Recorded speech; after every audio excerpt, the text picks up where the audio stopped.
Buenos días, buenas noches. Bueno, hoy día vamos a ver un tema bien extenso, bien denso, que es lo que es la enfermedad cerebrovascular. También muchas veces se llama accidentes cerebrovasculares em, accidentes vasculares encefálicos. Yo soy el doctor Joaquín Sotomayor, yo trabajo en una UTI de neurocirugía del Sotero del Río. Y a veces vemos este tipo de enfermedades, especialmente cuando se vinculan con neurocirugía. Y ahí vamos a ir explicando un poquito con los tratamientos. Hay veces que requieren de neurocirugía y en esos casos a veces los recibimos nosotros, eh, pero otras veces no. Y ahí también es importante que entiendan el concepto. Se van a una UTAC, que es una unidad de tratamiento de accidentes cerebrovasculares, que yo creo que están en la mayoría de los hospitales grandes del país y en las clínicas. eh, y es distinto a una UTI de neurocirugía, ya que son menos frecuentes. Entonces, los accidentes cerebrovasculares o los accidentes vasculares, o los AVE o los enfermedades cerebrovasculares, y ahí yo en general les digo los ACV, se dividen en dos grandes grupos. Ya están los isquémicos y los hemorrágicos.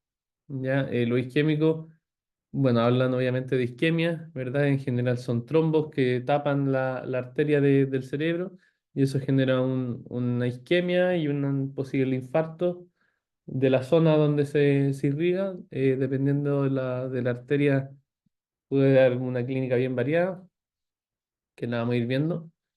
Em, y bueno, lo hemorrágico es justo lo contrario, es justo lo contrario, ¿ya?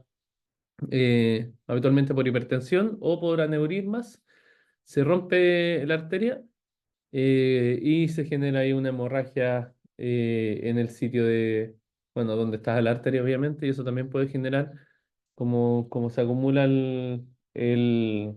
la sangre, eso puede generar síntomas también como los mismos que pueden tener un infarto. ¿Ya? Entonces estos dos accidentes cerebrovasculares, si bien son como contrarios a nivel del concepto, eh, pueden generar la misma clínica y son imposibles de diferenciar por clínica. ¿Ya? Han habido hartos estudios que han tratado de hacer esto y finalmente se ha concluido que la única forma de poder evaluar si esto es algo isquémico o algo hemorrágico, que los tratamientos son un poco contrarios, es con imágenes. Ya vamos a partir entonces con el ácido hemorrágico, es decir, los sangrados. Em, Se puede dividir en dos grandes grupos, ya la hemorragia intraparenquimatosa, ya que son hemorragias del mismo parénquima, ahí se pueden ver en la imagen, esos son sitios de hemorragia intraparenquimatosa, y está la hemorragia subaracnoidea, ya que finalmente se distribuye en el espacio subaracnoideo, y eso a nivel de imagen es bien distinto, ¿verdad? La subaracnoidea uno ve cómo a lo largo de los surcos y bueno, en todo lo que es el espacio subaracnoideo se distribuye este sangrado que en un escáner se ve blanco, y la hemorragia intraparenquimatosa se ve bien claro, o sea, como una pelotita, de sangre, ya, o sea, una pelota blanca. Em, el tratamiento de estas dos son, bueno, en general lo transversal a todos estos tipos de enfermedades es la neuroprotección, la neurorehabilitación, el tratar intercurrencia, pero el manejo así como puntual son distintos, ¿ya? Tanto del enlace hemorrágico como hemorragia intraparenquimatosa, la hemorragia subaracnoidea o el ACV isquémico. De ahí lo vamos a ir viendo. Entonces, la hemorragia intraparenquimatosa, ¿por qué se produce? Habitualmente es por hipertensión, ¿ya? Un 70% de las veces esta hemorragia intraparenquimatosa es por hipertensión. En general, pueden existir este tipo de sangrado, en el contexto de un trauma, ya de un golpe. O sea, por ejemplo, alguien que chocó y le hicieron un escáner, se pegó en la cabeza y tiene ahí una hemorragia intraparenquimatosa. Ya, eso es como otro tema, eso lo vimos en el TEC. Ya, aquí lo estamos viendo como una hemorragia intraparenquimatosa espontánea. Y la causa principal entonces es la hipertensión. Ya, pacientes que vienen muy hipertensos, eh, que no se controlan, que tienen presiones constantemente elevadas, y eso genera hemorragias que habitualmente son en sitio típico. ¿Ya? Importante es que se sepan los sitios típicos: el putamen, tálamo, puente, núcleo dentado del cerebelo. Ahí la imagen se puede ver en la B, el putamen, en la C, el tálamo, en la D, el puente y en la E, el núcleo dentado del cerebelo. ¿Ya? No otras partes del cerebelo, ya solo el núcleo dentado. ¿Y de qué nos sirve saber que son sitios típicos? Finalmente son los que uno puede asumir de que el sangrado es por la hipertensión. O sea, el paciente me llega hipertenso, tiene un déficit focal, uno le hace el escáner, tiene la hemorragia, por ejemplo, a nivel del tálamo. Eso ya uno sabe que es por hipertensión. Y ahí no, uno no tiene que ir a buscar otro tipo de patologías como malformaciones u otras cosas. Eh, ya cuando no es en el sitio típico, uno puede pensar que hay angiopatía amiloidea, principalmente en adultos mayores, y malformaciones vasculares, como aneurismas también, coagulopatías, pacientes que usan anticoagulantes, otras, ya vasculitis, infecciones, lo que sea, ¿ya? Pero en general la primera gran diferencia está en el hipertensivo, que uno lo ubica en los sitios típicos, y en las otras que uno lo ubica en cualquier otro sitio, ¿ya? Un sitio bien típico que se pregunta igual que bueno, es atípico, el LOAR, ¿ya? O sea, en los lóbulos, ¿ya? O sea, como en, digamos, la corteza. O en, ¿cómo se dice?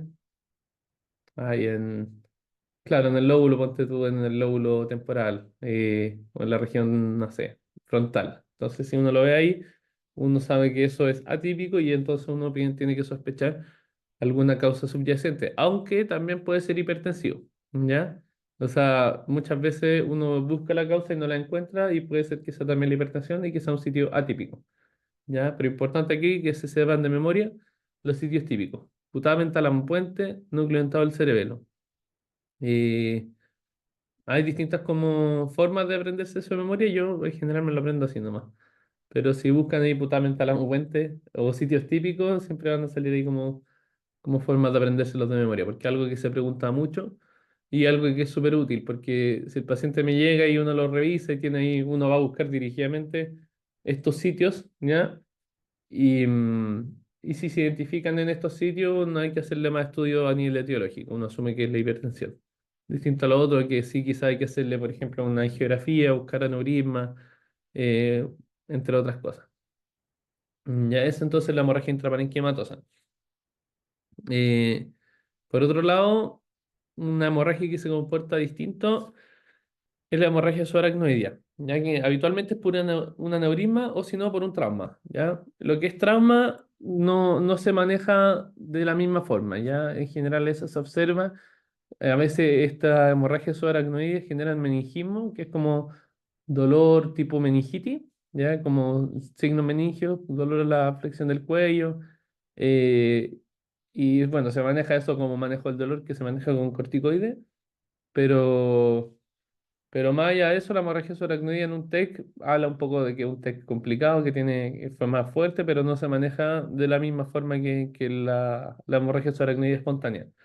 Ya entonces, una subaracnoidea espontánea, uno tiene que ir a buscar un aneurisma. Estos aneurismas se encuentran en general en el polígono de Willis, em, y es habitual de que, o sea, es bien frecuente que una persona tenga aneurisma en este polígono y existen los factores de riesgo de ruptura, ¿ya? Un 2 a 4% de las personas tienen aneurisma en el polígono de Willis y los factores de riesgo son el uso de, bueno, el fumar, tabaquismo, el ser alcohólico y que el aneurisma sea grande, más de 7 milímetros. Eh, y bueno, hablando un poco de la clínica de la hemorragia subaracnoidea es bien típica, la hemocefalea es una cefalea ictal, ya eso es como lo más típico.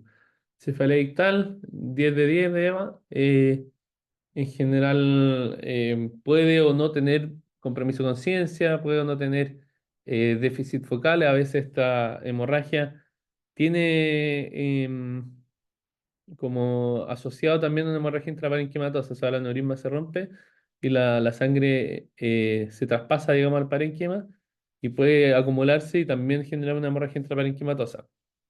Eh, ¿Qué más? Eso, bueno, eso en general. Y bueno, la hemorragia intraparenquimatosa, lo mismo. La clínica suele ser un déficit focal, bueno, igual lo vamos a ver más adelante, pero suele ser Síntomas tipo hemiparesia del brazo o de la pierna, puede ser afasia, en general eso a nivel del lóbulo temporal, o sea, perdón, parietal izquierdo, eh, especialmente si el paciente es diestro, esas cosas las preguntan mucho los neurólogos. Eh, bueno, puede generar también, si en el cerebelo, ataxia, puede generar un vértigo, eh, obviamente náusea, vómito y todo eso. Y eso, sí, en tálamo a veces puede generar compromiso de conciencia, que puede ser bien difícil de recuperar. Así que eso por ese lado. Y bueno, con la clasificación igual uno puede, del ácido hemorrágico, uno igual se orienta un poco en los síntomas que pueden aparecer. ¿Ya? ¿Y de qué me hablan estos síntomas? O sea, qué valor tienen a nivel de pronóstico? Ya dijimos entonces, hemorragia, o sea, ácido hemorrágico, dos grandes grupos, el intraparenquimatoso espontáneo, habitualmente hipertensivo, siempre que sea putamen, tálamo, puente o núcleo dentado del cerebelo, eso memorízalo. Eh, si no, en general puede ser aneurismas, coagulopatía, etcétera. Otro tipo de malformaciones que no sean aneurismas. Eso por un lado, ¿verdad? Por otro lado, la hemorragia subaracnoidea, que habitualmente está en el contexto de una paciente que tiene un aneurisma o en un TEC, pero el TEC como que es otro capítulo. Y entonces hay que buscar este aneurisma. En general, uno parte con un angiotac, que ve entonces la fase angiográfica, se ven las arterias mejor, pero ahí lo mejor es ver con una angiografía misma, ya que al final que un angiografista. En el sótano al menos va el doctor que el mismo que hace la terapia, entonces se mete y pucha, a través de distintas imágenes, va poniendo el contraste y va viendo por dónde se distribuye el contraste, va viendo ahí la anatomía y en general se mete vía arteria radial o a veces arteria femoral y cuando, claro, a veces se pesquisa ahí el aneurisma. Y me parece que tengo una foto ahí, por ejemplo. Ya en estas fotos de la derecha, que es un aneurisma tratado, al final es como un globito, ¿verdad? Ese es un tipo de aneurisma, hay distintos tipos de aneurisma, pero yo diría que ese es como el más típico. Entonces, el hematoma intraparenquimatoso o la hemorragia intraparenquimatosa tiene este score que es el ICH, ¿ya? Em, que este trata de predecir mortalidad. Evalúa estas distintas cositas que está ahí al lado izquierdo, ¿ya? Por un lado, en la escala de Glasgow al ingreso, si es que está entre 13 y 15, de 5 a 12 y de 3 a 4. La edad, si es mayor de 80 o menor de 80. La ubicación, si es supra o infratentorial. El volumen, si es de toda la hemorragia, si es de más de 30 o menor a 30 centímetros cúbicos. Y si tiene vaciamiento ventricular. Y el vaciamiento ventricular, imagínenselo como que la sangre. A ver, ahí están los ventrículos, ¿verdad? Que es como estos espacios, estas cuevas que hay dentro del cerebro, que están ahí entre la B y la C. Eh, por ejemplo, tiene riesgo, nosotros lo tuvimos en el sótano hace poco, un paciente con un hematoma talámico derecho, ahí en la imagen está del lado izquierdo, pero el nuestro era hematoma talámico derecho, que bueno, tálamo, acuérdense, genera compromiso de conciencia. También tenía una hemiplegia o hemiparesia bien fuerte, M1, M2, al lado izquierdo, brachiocrural.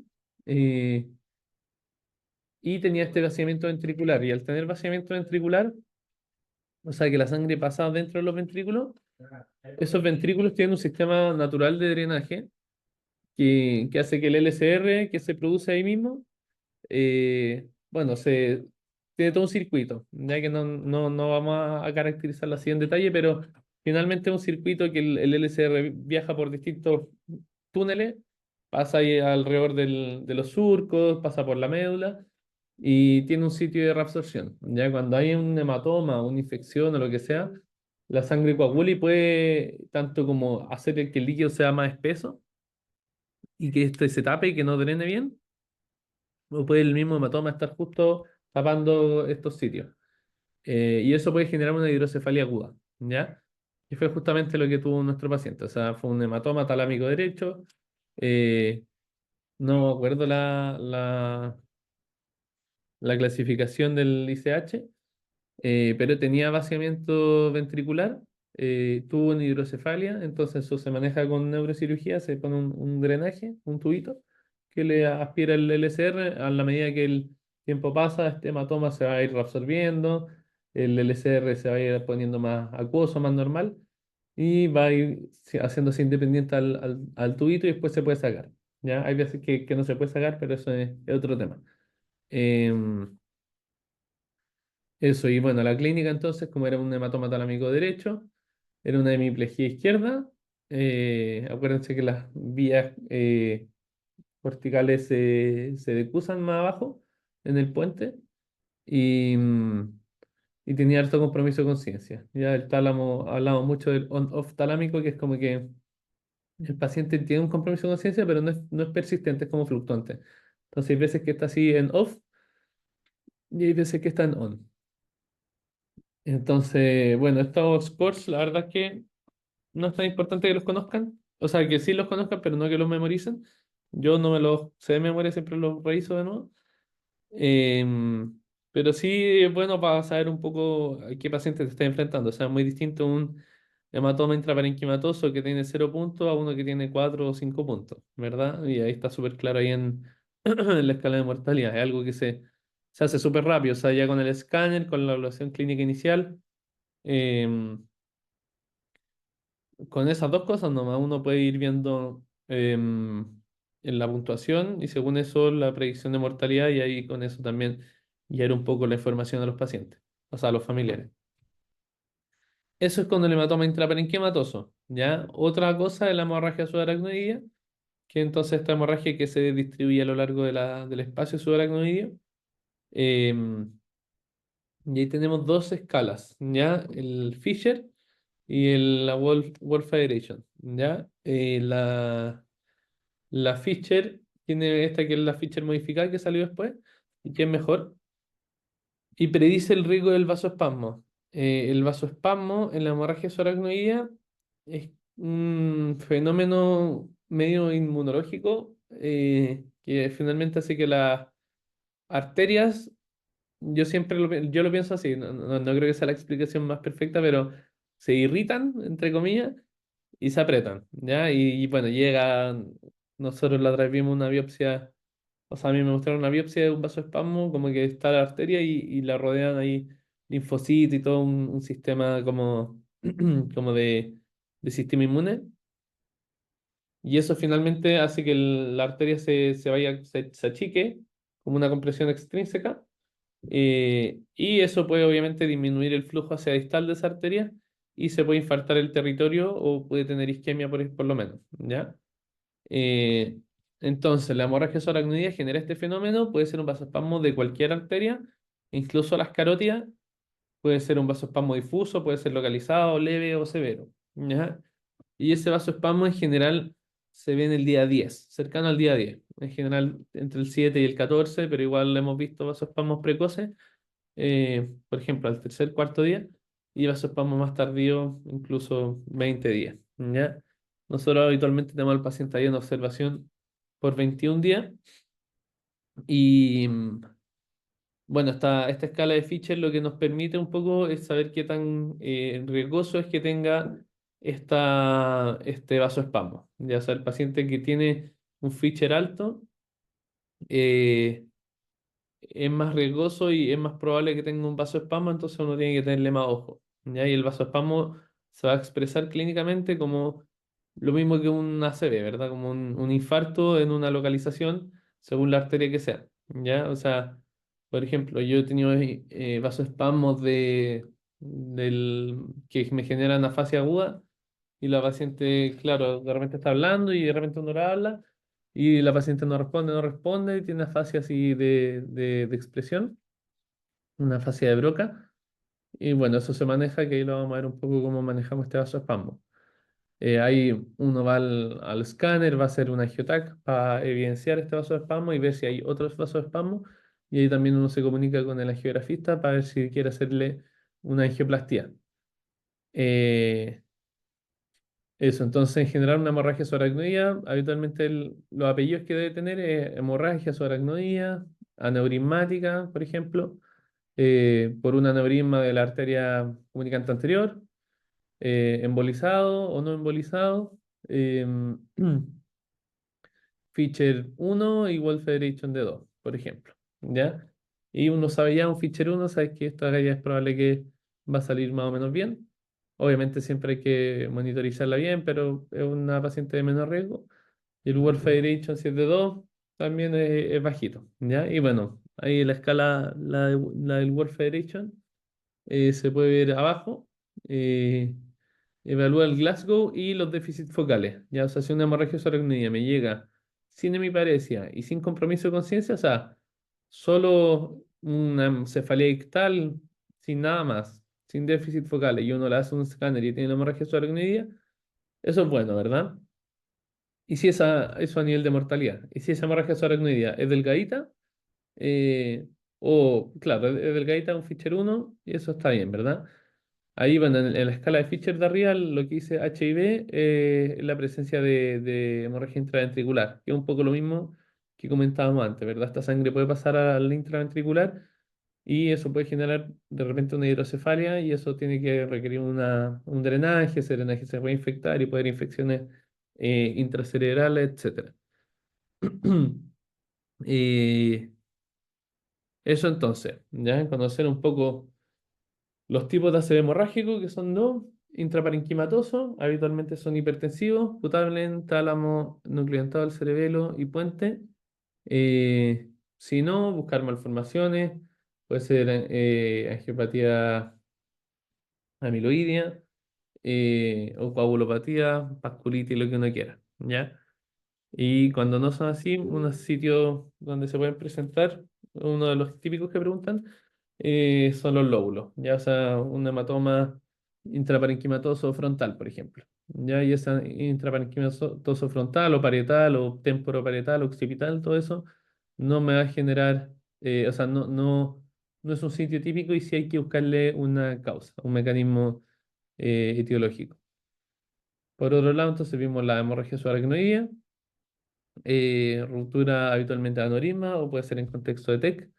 Esta ruptura del aneurisma genera que la hemorragia se distribuya a lo largo de todo el espacio subaracnoideo, genera un dolor de cabeza muy, muy intenso y puede generar déficit focales y puede generar también vaciamiento intraventricular y posiblemente una hidrocefalia. ¿Ya? Y eso da más o menos riesgo de vasoespasmo y de mortalidad. Y eso se calcula con estas escalas que estamos viendo. Eso a grandes rasgos lo que es el ácido hemorrágico. Entonces, clínica. Ya hemorragia subaracnoidea, dijimos, cefalea ictal, puede tener déficit focal, puede tener compromiso de conciencia. Ya lo más típico, la cefalea ictal. El intraparenquimatoso un poco lo mismo, cefalea, menos que la subaracnoidea, un déficit focal, convulsiones, etcétera, compromiso de conciencia, todo lo que es neurológico. En general, pacientes que tengan cualquiera de estas cosas, un paciente que tenga una hemorragia, o sea, un déficit focal o una convulsión, todo esto se van de escáner. Y el escáner me va a diagnosticar las distintas posibles enfermedades que puede tener. Entonces, por ejemplo, vemos que el paciente me llega con esta clínica, ¿verdad? Doctor, ¿sabe qué? Hoy día me dolió la cabeza y no puedo mover el brazo izquierdo. Ya, ahí obviamente muy grave. Activamos el código stroke. Hacemos un escáner, ese escáner me va a mostrar si hay sangre o si no hay sangre, ¿ya?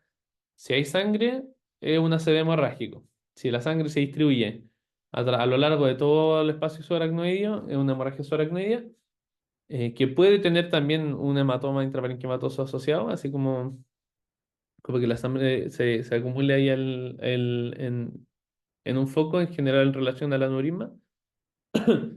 De hecho, agente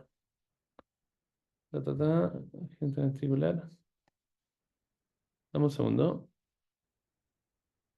Bueno, no, me parece que había una escala que también evaluaba ese tema. Entonces, bueno, el escáner me va a mostrar esto o un hematoma intraparenquimatoso que puede tener o no vaciamiento ventricular. ¿Ya? Eso. Entonces, si me llega a aparecer esto, pedimos este escáner, buscamos la hemorragia.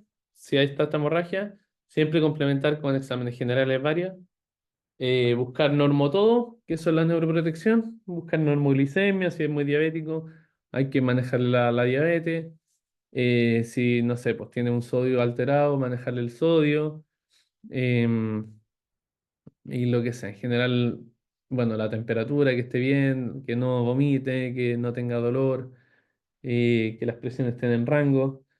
Ahí vamos a hablar de los distintos rangos de objetivos. En el caso del hematoma intraparenquimatoso, hay que buscar normotensión, especialmente las primeras 24 horas, una PAS, o sea, una sistólica objetivo menor a 140 o 150 milímetros de mercurio, según distintas guías u estudios que se han hecho. Ya, o sea, el paciente, yo el hematoma me lo imagino así, como que está la arteria abierta, está sangrando, eh, posiblemente es un hematoma hipertensivo, tanto si es típico como si es sitio atípico, o sea, es muy probable que sea que pueda ser hipertensivo, entonces manejarle bien las presiones. Habitualmente uno usa, bueno, nosotros al menos usamos bolos de labetalol para esto, ¿ya? Bolos de 10, 20 miligramos. E incluso a veces usamos Vic de labetalol, o sea, una bomba de infusión continua de labetalol. Em, y bueno, bajando la presión, yo me lo imagino así, como que la arteria que está abierta, al latir menos el corazón, ese hematoma es menos probable que crezca. Es mi lógica al menos.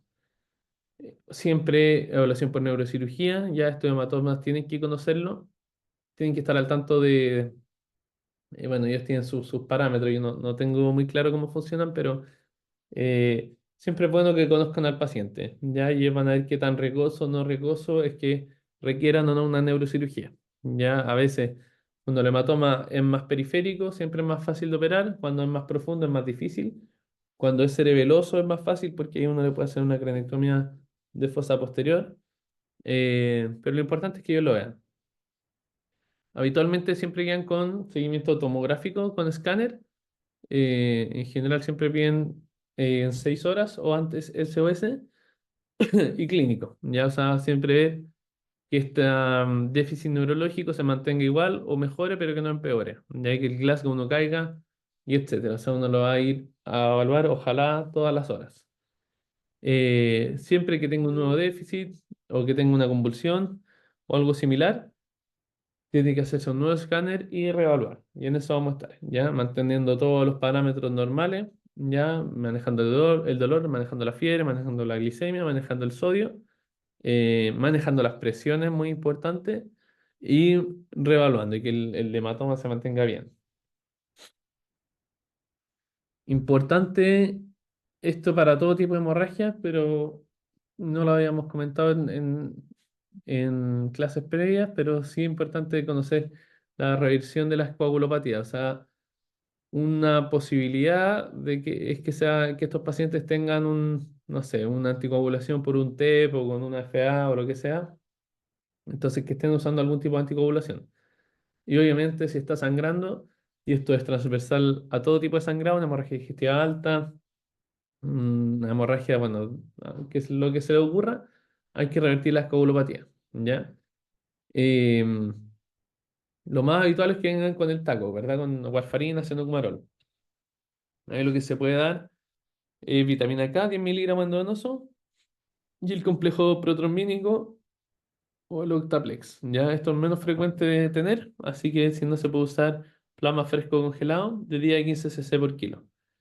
Em, Eso por un lado, ¿ya? Ahora, hay veces, y me ha tocado, que el paciente está anticoagulado intrahospitalario y puede ser con no fraccionada, especialmente si tiene falla renal, que se me tocó hace poco, o con heparina bajo peso molecular, como la enoxaparina, ¿ya? Y estas dos heparinas se revierten con protamina. El esquema que a mí me enseñaron, al menos en pregrado, de la no fraccionada es darle protamina 1 miligramo por cada 100 unidades pasadas las últimas 2 horas, ¿ya? En la práctica, yo lo consulté y me dijeron pasarle la ampolla entera, que venían, me parece que 40 o 50 miligramos, ¿ya? Porque Claro, esto de 100 unidades pasadas en las últimas 2 horas es cuando tiene la bomba de infusión continua de heparina no fraccionada, que eso es como cuando uno anticoagula con no fraccionada, eso es como lo habitual, ya que uno tenga una bomba que esté pasando unidades por hora. Entonces ahí tiene más sentido este esquema, pero en mi caso no está anticoagulada, sino que está como con profilaxis, entonces está con 5.000 unidades cada 12 horas. Y la paciente tiene que operarse y teníamos que operarla pronto porque estaba con, bueno, con problemas que necesitaba operarse. eh, y como no tenía, le habíamos pasado la no fraccionada a las 11 de la mañana y claro, la cirugía no sé, iba a ser a las 4 de la tarde, en verdad no teníamos 2 horas atrás que la habíamos pasado no fraccionada, sino que le habíamos pasado todo el pool varias horas antes, ¿ya? Pero ahí igual lo conversé y me dijeron pasa la ampolla entera no, porque mejor que no sangre a que sangre en el pabellón. Pero la lógica es esa, ¿ya? La enoxaparina entonces, la enoxaparina ya con 12 horas de suspensión no, perdón, con 24 horas de suspensión se considera que ya no está. O sea, la verdad no lo tengo muy claro, si es de 12 a 24 horas, ¿ya? Pero la cosa es que si por ejemplo leímos la anticoagulación, que en general es 1 miligramo por kilo cada 12, en general si el paciente pide peso de 80 kilos, es 80 cada 12.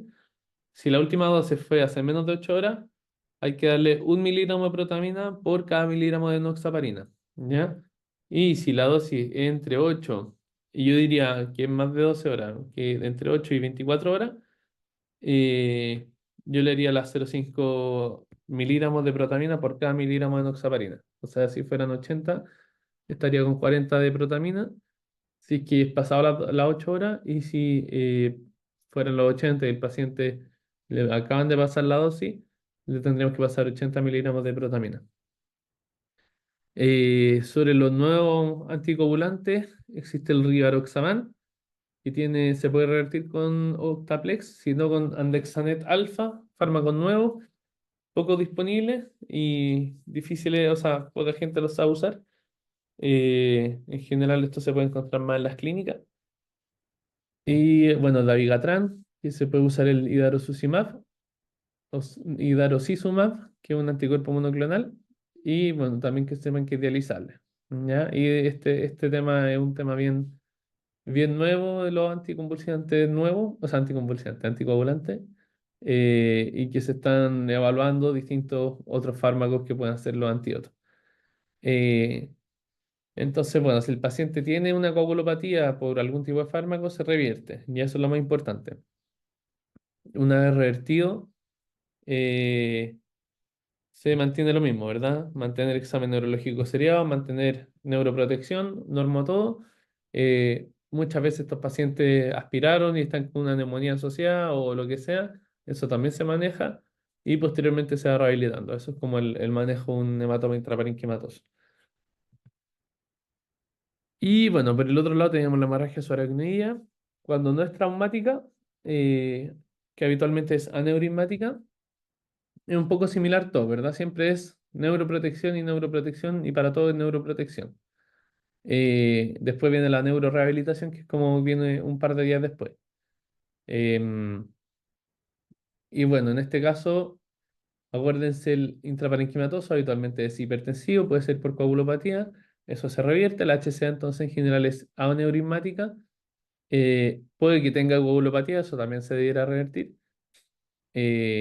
Si es aneurismática, debería entonces hacerse una angiotaquia y una geografía de urgencia. Y habitualmente se excluyen los aneurismas con coils, como se puede ver ahí en la imagen. Se ponen estas cositas, estos alambres que rellenan el aneurisma y eso se trombosan y como que se excluye el aneurisma. O sea que la sangre pasa sin incluir el aneurisma como en su canal. Es bien loco cómo funciona, porque uno pensaría, o al menos yo siempre he pensado que es raro que se arme el trombo ahí y que después no suelte otros trombos hacia afuera.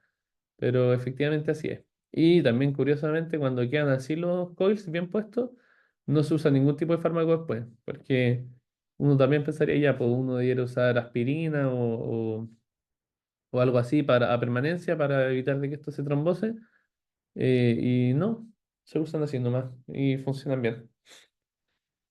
Entonces se hace y se pone el coil, ¿ya? Después entonces un poco lo mismo, ¿verdad? Evaluación neurológica sería, acuérdense, el HCA tiene el riesgo de vasoespasmo. El vasoespasmo lo vamos a prevenir con el nimodipino. Ya el único fármaco que tiene evidencia para la prevención del vasoespasmo se usa 60 miligramos cada 4 horas por 21 días. Hay que evitar la fenitoína como anticonvulsivante. Habitualmente nosotros usamos la etiracetam si es que es necesario. ¿Por qué? Porque la fenitoína disminuye los niveles plasmáticos del nimodipino, así que lo ideal es sacarla. Y lo mismo, si el paciente no llega con fenitoína, se saca y se cambia, ¿ya? Evitar hipotensión, ya acuérdense el vasoespasmo, el mayor riesgo que tienen estos pacientes, eh, y esto finalmente va a generar una mayor resistencia de alguna arteria, ¿ya? Y muchas veces está este vasoespasmo y el vasoespasmo es radiológico nomás y no es clínico, ¿ya? Y eso como que da un poco lo mismo. Entonces, pero de todas formas uno tiene que optimizar la perfusión distal y eso se hace evitando la hipotensión, ¿ya?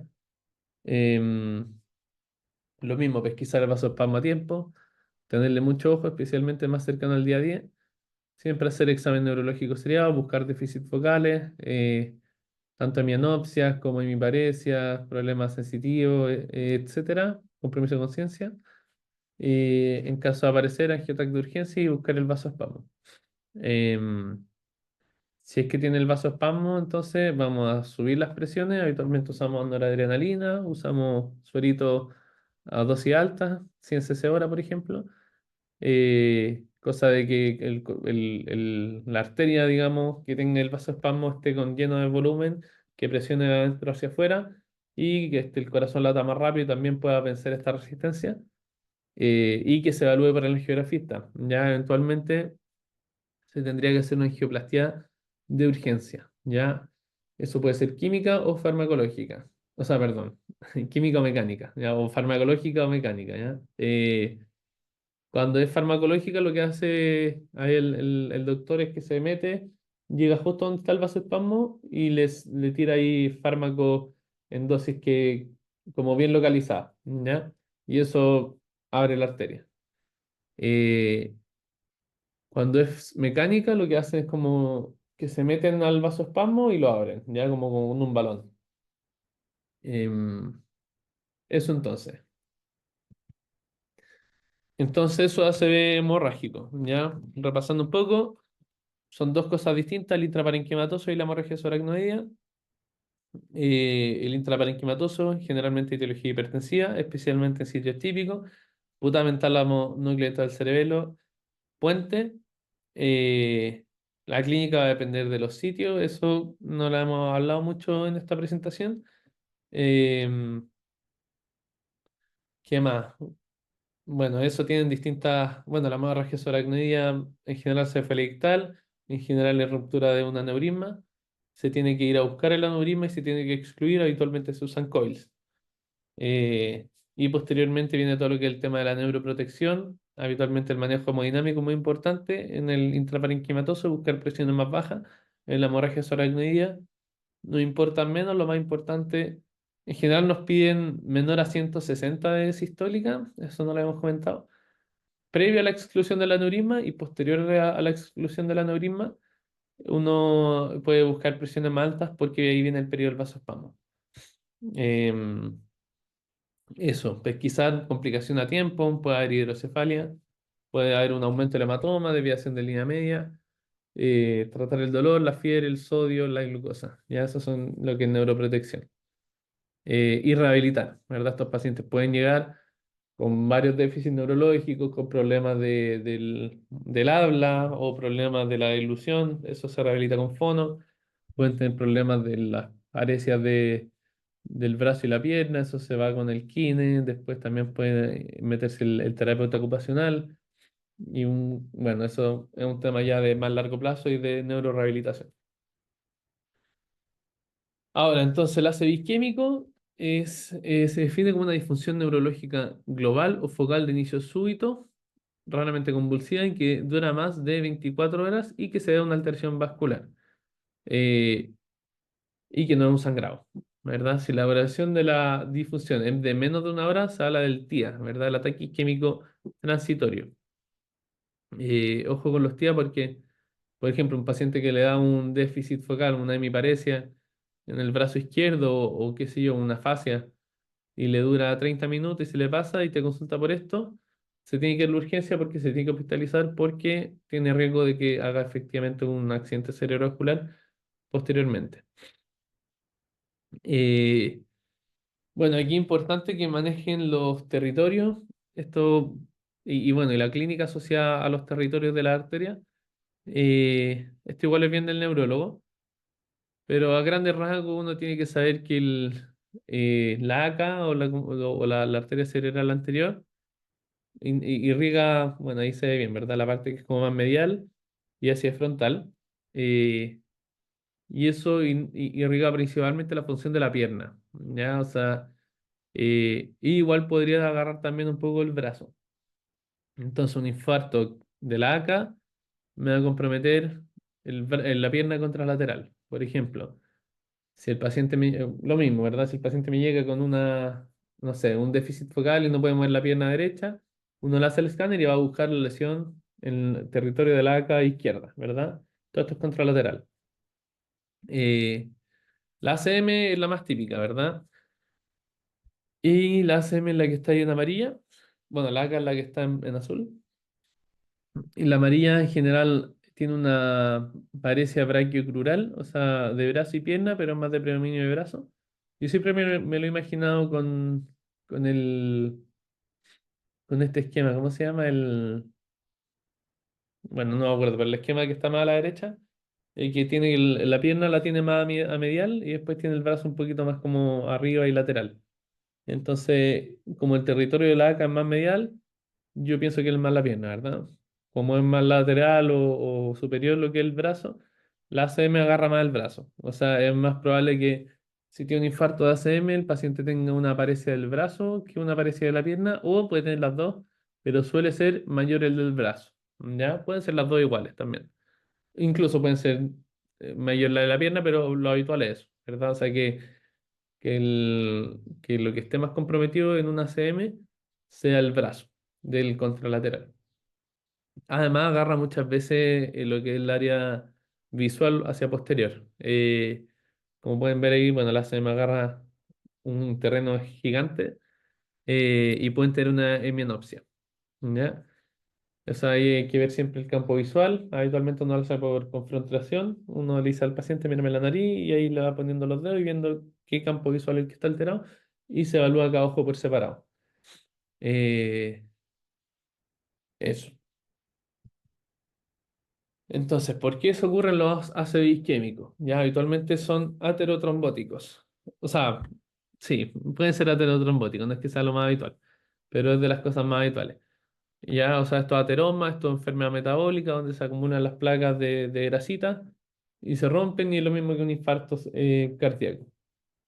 Ya, ahora también pueden ser lacunares, em, que en general por hipertensión o diabetes las arterias penetrantes se engrosan y generan microinfartos.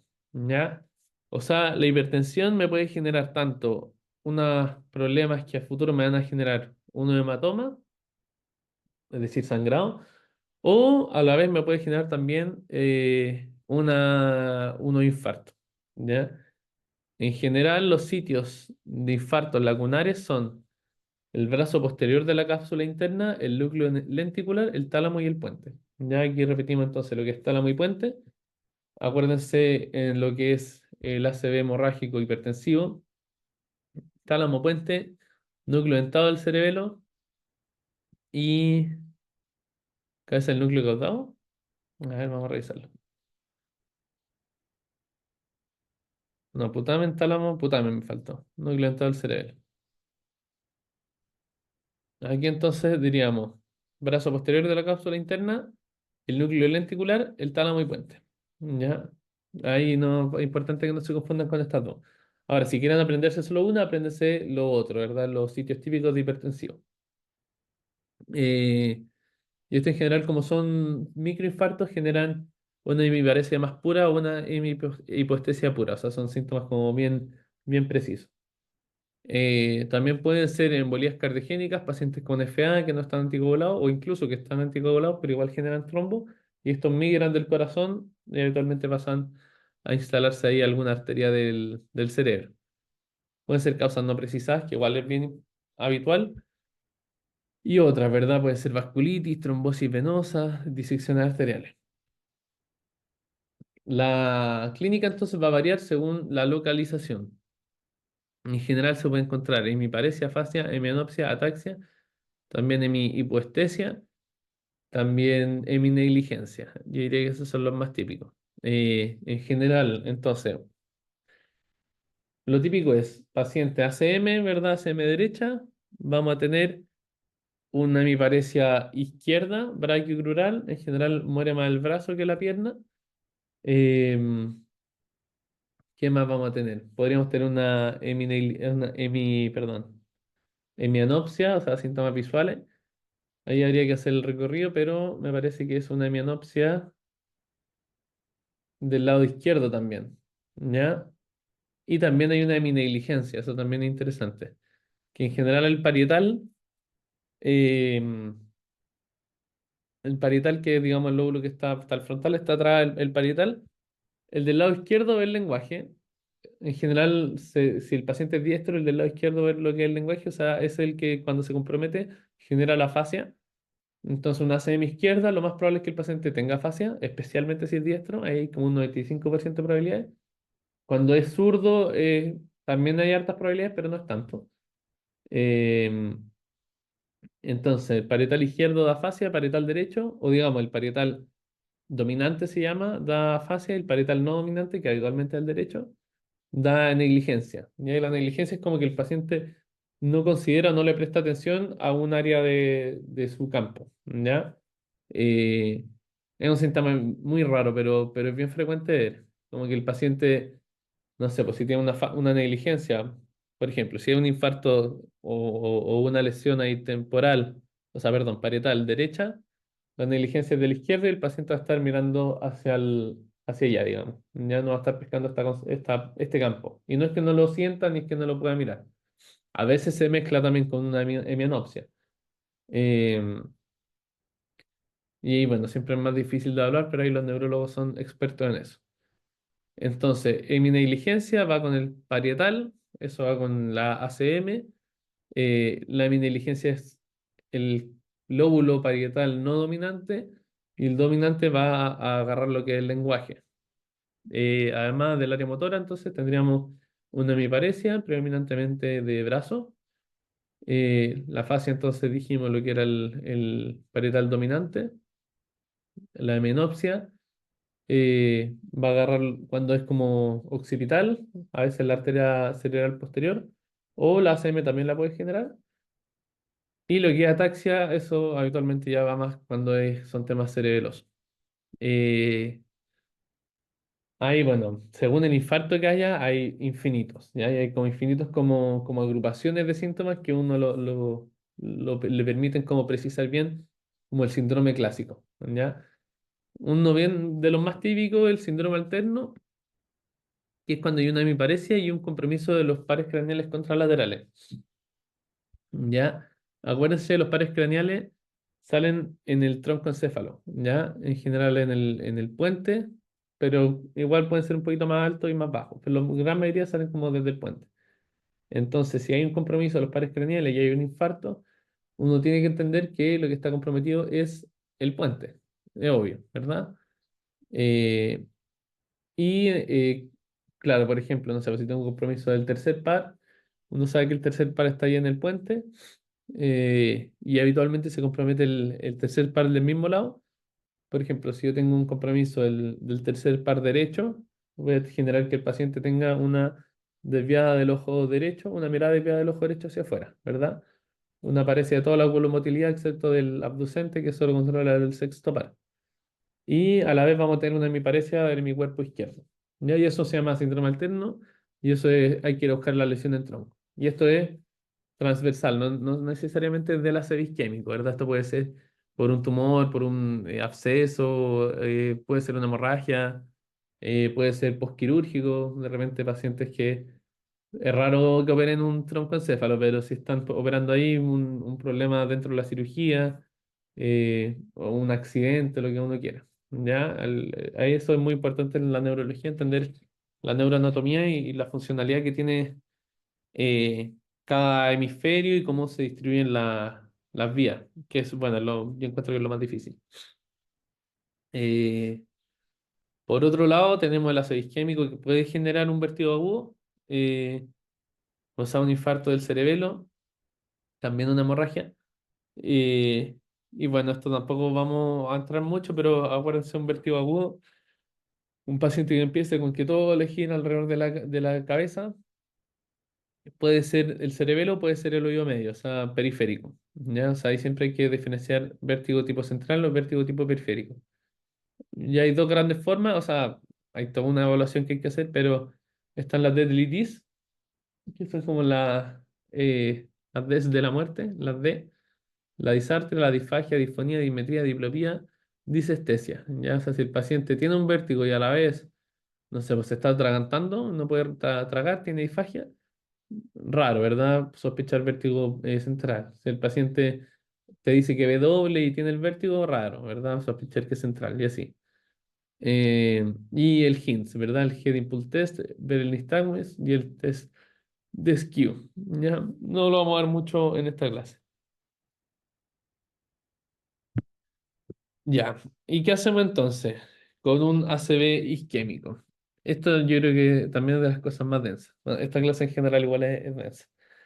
Em, Aparte de todo lo que es neuroprotección, que eso tienen que sabérselo de memoria y es súper fácil, normo todo. Y las presiones, quizá ahí cada una tiene sus cositas, ¿verdad? Eh, pero bueno, en el ácido isquémico hay que reperfundir, ¿verdad? Hay un tejido que no le está llegando sangre, que está con isquemia, que incluso puede estar infartado, entonces hay que reperfundirlo, ¿ya? ¿Y cómo se reperfunde? Hay dos opciones: con trombectomía y o con trombolisis, ¿ya? Y han habido distintos estudios que han definido ventanas de tratamiento. Eh, a grandes rasgos, la trombectomía, ¿cuándo se puede hacer? Antes de 24 horas, ¿verdad? O sea, si el paciente se infartó hace 3 días, tiene la hemiparesia hace 3 días, ya fue, ¿verdad? Ese paciente tiene el tejido 100% infartado y no hay nada que hacer, solo hay que hacer prevención secundaria, buscarle la causa, de repente si tiene una FA, bueno, anticoagularla, si tiene una diabetes muy descompensada, manejar eso también, aspirina, lo que uno quiera, ¿ya?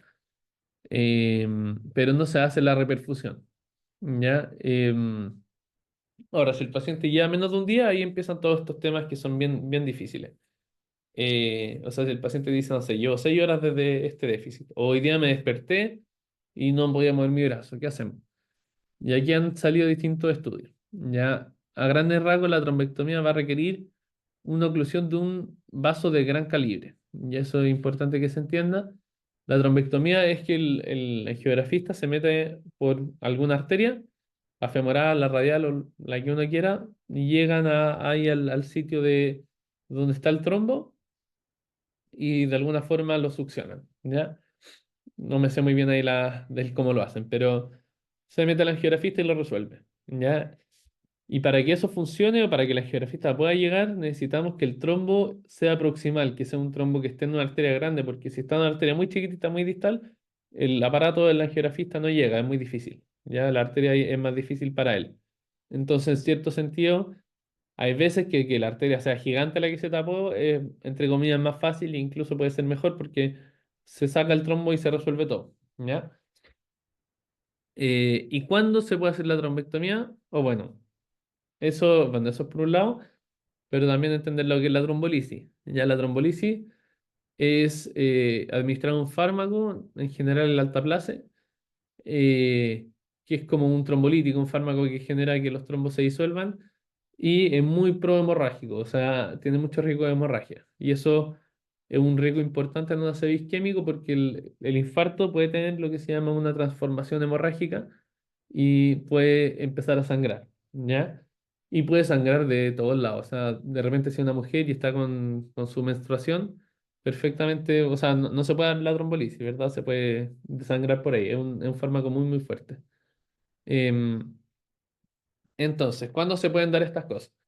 Inicialmente, la, en la primera imagen podemos ver que si es que lleva menos de 4 horas y media y la oclusión es de un gran vaso, un vaso de gran calibre, se puede hacer trombolisis y también tratamiento endovascular, ¿ya? O sea, la angioplastia, o sea, la trombectomía, perdón. Si es que lleva menos de 4 horas y media, pero no es un gran vaso, solo se da la trombolisis. Si es que está entre 4 horas y media y 6 horas y tiene un gran vaso, solo se hace la trombectomía.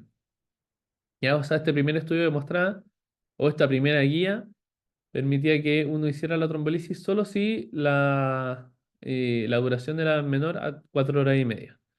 Y la trombectomía es menor a 6 horas, pero que tiene que ser un gran vaso. Eso es la paso uno, ¿verdad? Que suena fácil. Ahora, llegó otro tema que hablaba del estudio Wake Up, ¿verdad? Este estudio en general era para inicios inciertos, o sea que uno no sabe cuánto tiempo lleva el paciente en- sin el déficit, ¿ya? Por ejemplo, si es que el paciente despertó y no tiene el déficit, o no sé, lo encontraron con propio conciencia y tiene un déficit, está bien somnoliento y uno no sabe cuándo partió. Entonces, este estudio definía en que cuando el paciente no tiene un periodo, digamos, incierto, pero desde que nosotros lo reconocimos, ya sea el vecino, el amigo o lo que sea, si alguien lo vio y se lo trajo al hospital y el paciente lleva 2 horas, por ejemplo, según ese reconocimiento de síntomas, lleva menos de 4 horas y media, ¿ya? Pero puede que sean más horas porque no lo sabemos. Entonces, podría que sea candidato a trombolisis. ¿Y cómo lo vamos a ver eso? Se hace con cosas de resonancia magnética, se hace un mismatch, se busca una diferencia entre distintas técnicas de imagen que finalmente permiten ver el área de penumbra. Y ahí uno puede ver que hay una parte que está bien infartada, pero hay una parte que no está infartada, pero que está como ahí, en penumbra se llama. Entonces, y esa es la parte que uno quiere ir a salvar. Entonces, si hay un mismatch, se hace la trombolisis. Si no hay un mismatch, quiere decir que todo lo infartado ya está infartado y lo penumbra ya se infartó. Y que todo el territorio que sigue no está en riesgo porque depende de otras arterias. Así que ahí no se hace nada. Entonces, y bueno, obviamente si el paciente, no sé, pues, no sabemos cuándo partió el síntoma, pero yo lo reconocí ahora y lo llevé al hospital, no sé, después de varias horas porque no sabía qué hacer y ya pasaron 6 horas, ya no calza para el estudio, ¿verdad? Entonces, si yo lo reconocí hace 6 horas, no funciona. Eh, ahora, después salió otro estudio entonces, que esto lo hace más complicado. Ya, pasadas las 6 horas entonces, si es que tiene un gran vaso tapado y existe un mismatch clínico radiológico o un mismatch radiológico, según el estudio Down o el estudio de FUSE 3, se puede hacer un tratamiento endovascular. Ya que esto del mismatch clínico radiológico es como que el paciente tiene una imagen radiológica que, por ejemplo, me debiera generar una plejía del brazo de izquierdo, pero yo lo evalúo y tiene un M4, por ejemplo. Entonces ahí digo, ya sabéis que este paciente, la imagen es muy fea y probablemente esta imagen va en un futuro a generarle una plejía. Entonces eso uno puede deducir un poco que ese territorio todavía no está 100% infartado, ¿ya? Entonces vamos con todo y vamos a hacerle el tratamiento. Y el mismatch radiológico un poco lo mismo antes, ¿verdad? Una vez lo que son las áreas infartadas y las áreas que no están infartadas pero que están ahí en penumbra. Y la trombolisis, bueno, el último estudio, al menos según lo que yo manejo, este que hablaba de la extensión de la trombolisis hasta incluso 9 horas, ¿ya? Que finalmente si es que tenemos un mismatch según los criterios extend, pasado las 4 horas y media también se podría hacer trombolisis. Y en resumen, yo creo que para un médico general, Trombolisis siempre, si es menor a 4 horas y media. Trombectomía siempre, si es menor a 6 horas. Y se puede hacer la trombectomía, o sea, si el vaso es grande. Eh, Trombolisis según el mismatch hasta las 9 horas. Y trombectomía según el mismatch hasta las 24 horas. ¿Ya? Y la trombolisis se hace con alteplase o RTPA, que es lo mismo, ¿verdad? Una es la marca comercial y el otro es el nombre del fármaco. Y bueno, para que lo conozcan un poquito, la dosis del alteplase es de 0,9 miligramos por kilo hasta máximo 90 miligramos. Pasar 10 al 10% en bolo en 1 milímetro, o sea, perdón, pasar el 10% de esta dosis en bolo en 1 minuto y el 90% en 60 minutos con control seriado del NIH, que es una escala de que uno le ve los síntomas, finalmente es un control seriado de síntomas, de déficit focales y controles de presión. Ojalá, bueno, cada 15 minutos durante la infusión, cada 30 por 5 horas y cada 60 minutos por 18 horas. Ya esto dura 24 horas. Si es que hay sospecha de transformación hemorrágica, que es el riesgo, ¿verdad? Que esto, el infarto empeore y pasa a ser una hemorragia, se tiene que detener esta infusión. Por ejemplo, si el paciente empeora con los síntomas, convulsiona, lo que uno quiera, se hace el escáner, se toma el INR y, bueno, según lo que uno encuentra, se puede administrar plasma fresco congelado, transfundir plaquetas y evaluar por neurocirugía. Eventualmente se tiene que hacer una granectomía, un drenaje del hematoma. Y siempre controlar a las 24 horas post-trombolisis para evaluar esto mismo, la transformación hemorrágica. Eh,